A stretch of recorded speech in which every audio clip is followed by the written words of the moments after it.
Yes. Oh, that's how that will go. Yes. And then we do that. This is how I'm writing my first novel. So writing a book or a novel does not have to be as daunting as it seems.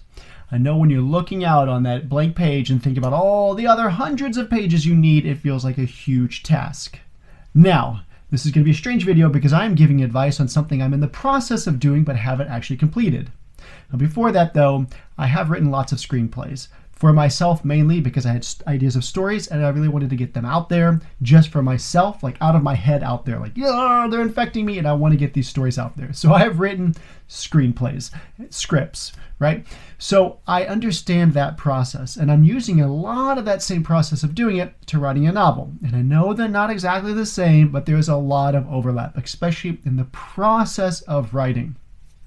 So these are the steps I'm taking to write my first novel fast.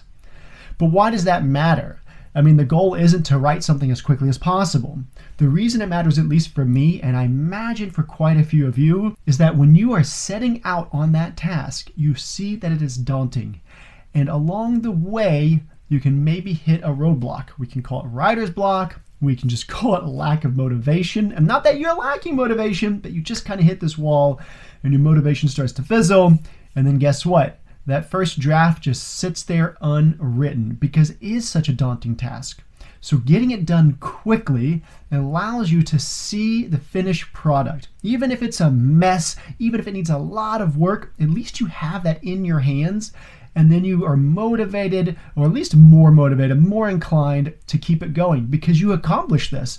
And why just let that first draft, even if it's super messy, just sit there and rot away? You're going to be much more excited to then go through and edit and finally just complete the book and get it out there. But if you take a really long time to write that first draft, it could be very likely it just never gets completed. Or it takes a really long time and maybe eventually you regret that you just never finished it. So that is why I'm focusing on writing my first novel quickly. And here is how I'm doing that. Based on some principles and actions I have taken in writing screenplays, this is how I'm writing my first novel quickly. The first thing I like to do is just sort of free write my ideas. First, that usually actually just starts in my brain. So I'll have an idea for a story. An idea for a story, by the way, could just be like one sentence long. You know, this police detective has to find, this police detective has to figure out why people are going missing from a hospital. And it's going to take place in the 1980s in a small town in Kentucky. Because I am from Kentucky and I like small town stories. And so that's why I'm going to do this story.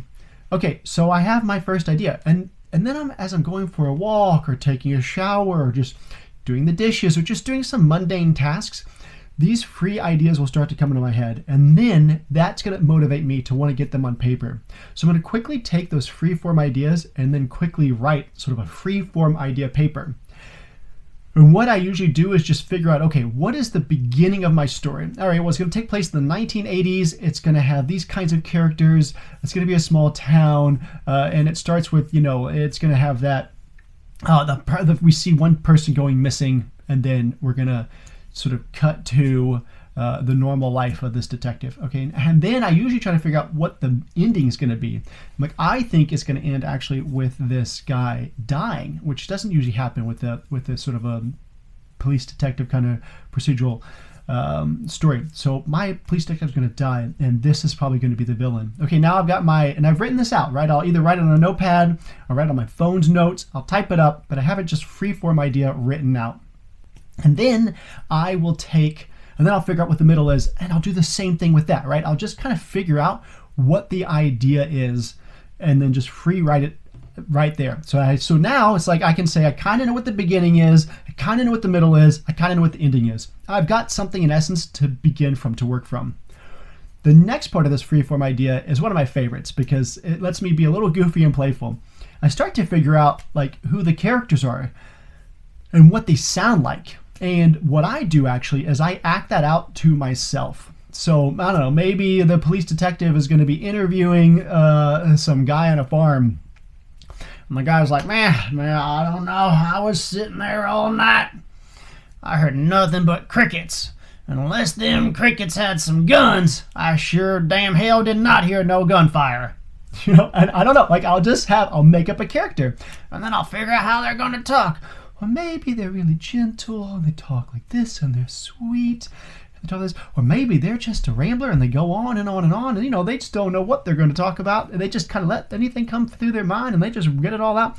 And so I'll come up with my characters, my main character, my supporting characters, and I'll actually figure out what I think their voice is. And as goofy as it sounds, I literally will say it out loud.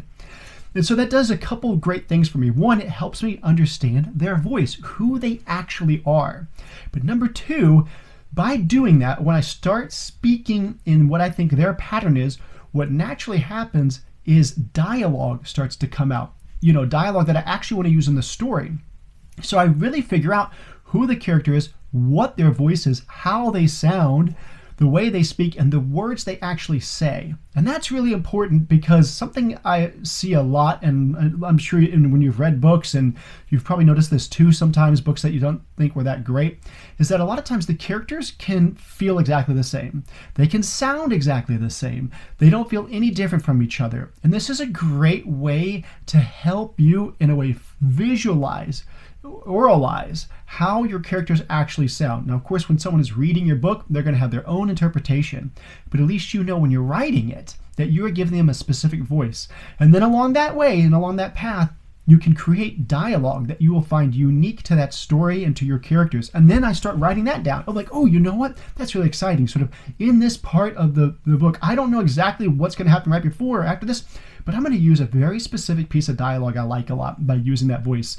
And I think that's going to help drive the story forward or drive that scene forward or that feeling forward. So that's my first step, is just free write that, kind of understand the beginning idea, the middle idea, and the end idea. And then figure out who my characters are and kind of what their voice is. Even if none of that really is starting to line up just yet, it's all there. I now kind of have a free form idea of the whole story, which is really fun and exciting to jump from. And that process, depending on how excited I'm about the story, I could get all that done, honestly, in just a few days. See, again, I'm not trying to write 100 pages. That could literally just be 4 pages of notes, 4 pages of random concepts and notes. I just have the core idea and concepts and characters there. Now, with that core freeform idea, I create a roadmap. This is something I really love doing. Some people don't operate this way, so if you don't like it, don't do it. But I'm going to tell you what I do, why I do it, and why I find it beneficial. So I like roadmaps. When I was writing screenplays, I really, really, really loved the book Save the Cat, the last book on screenwriting you'll ever need. And then also a companion book called Save the Cat Writes a Novel. So I love these 2 books a lot. They are very well used. This one's new. I just bought this about a year ago. This one I've had for many years, and I have all kinds of notes and things in it. And I go back to it, even though I've read them over a dozen times each. I go back to it constantly.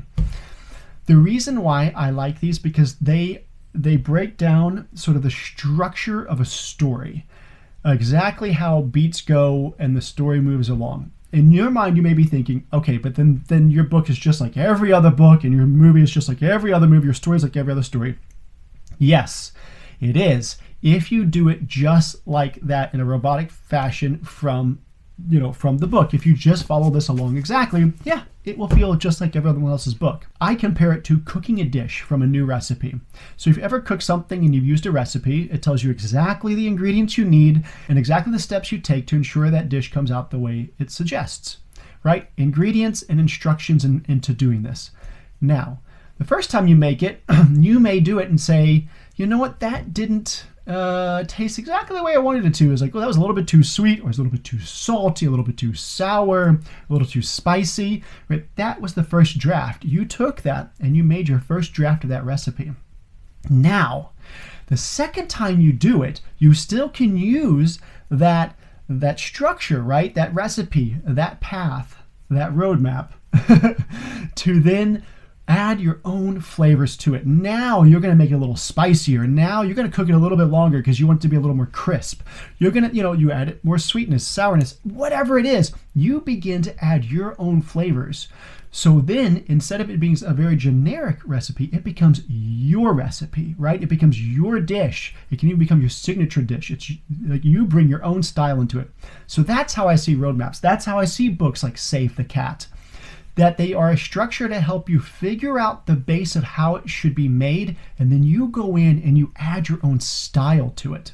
For me, that allows me to sort of really see the whole picture. So now I have my free form ideas, and now I have them laid out in a very linear fashion. I know how they're going to go. I haven't even written the book yet, right? I haven't even written the first draft. I'm now just really breaking down very specifically how the story is going to go along. When I can see it all laid out, then when I go into writing my first draft, I can now begin to add in my flavors and my style and what makes it very special. And I believe that when you have that roadmap, when you have a path, it is so much easier to verge off of it. So you start with that very basic linear path, right? It could still be good. I'm not saying it will be bad if you just follow that path all the way through. But when you have it, it's so much easier to see how you can take a character in a new direction, take a scene in a new direction, maybe take the second act in a completely different direction than you had planned out. It's much easier to take those directions when you can kind of see the story, the path all the way ahead of you. So the first thing I do is free form and write ideas. Second thing I do is sort of create my roadmap structure. And for the third thing, I write my first draft as quickly as possible. So what that means is that I now take my freeform ideas, I take my roadmap structure, and I begin just writing from beginning all the way to end. I don't jump around anywhere. I just go right through and I write the story as fast as possible. And the reason I do that is because I just want to get all those ideas out. I want to get them on the page. But more than anything else, I want to have that completed draft in front of me so I can see that, yes, I did it. It's there. Now I am more motivated, inspired, and excited to begin editing that draft and improving it for the next draft and the next draft. So some people will just write and then they'll go back and they'll look at what they've written and they'll start, making changes to the draft. They'll start updating it. And if that's your process, that's okay.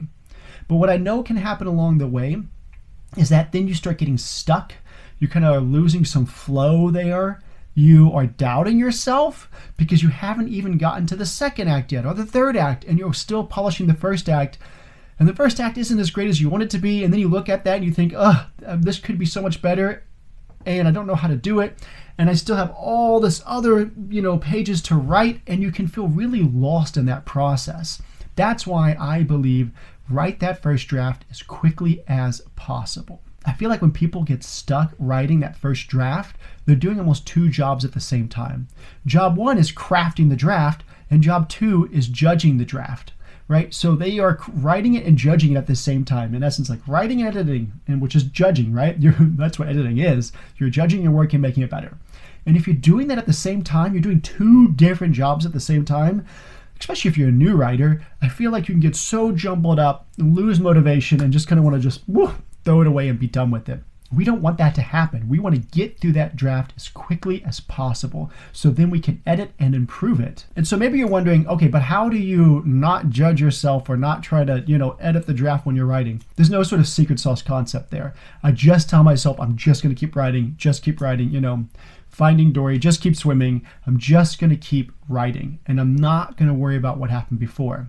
And I don't even usually read the stuff I had written before because I have my free form ideas and because I have my roadmap sort of story structure.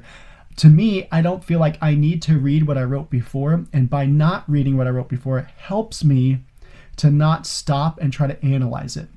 So I know where my story is going and I'm just going to let it keep going because I have it structured out and I have my freeform ideas written out. And that stops me from reading what I wrote the next day or the week ago. And so it allows me just to keep flowing through my writing and not stopping. And that's what worked for me, seeing the whole story there in my mind and then on paper and freeform ideas. The whole story, again, it could be a 400-page book. That's only 4 pages of just random notes. And then that structure written out, sort of the roadmap of where the story is going to go, and then write that first draft and just be done with it. And then you can go through and edit it. So that is how I'm quickly writing my first novel. It's a process I love. I've used it for writing screenplays. I find it the most interesting. I like to see how my story unfolds along that process because the cool thing is when I have that freeform idea, I have my first idea of the story. When I start writing it out in that structure roadmap, then I have that second version of the story. It's already evolving. And then when I'm writing that draft quickly, I then now have my third version of the story. So it's already, in a way, kind of going through drafts and edits anyway, without having to worry about doing that even in that first draft. So figure out what works for you so that you can write your book, your novel, whatever it is, as quickly as possible, so that you can be inspired to edit it, you can be motivated to continue on, so that you can get it out into the world, so that we can have your stories. And that's what we need. We need more amazing human-made creative stories. Thanks for sticking around with this whole video. I hope this was helpful for you. If you liked it, please subscribe. If you think this could be useful for someone else, please share it with them. My goal and hope is that other people find these videos and it inspires them to create and get their work into the world.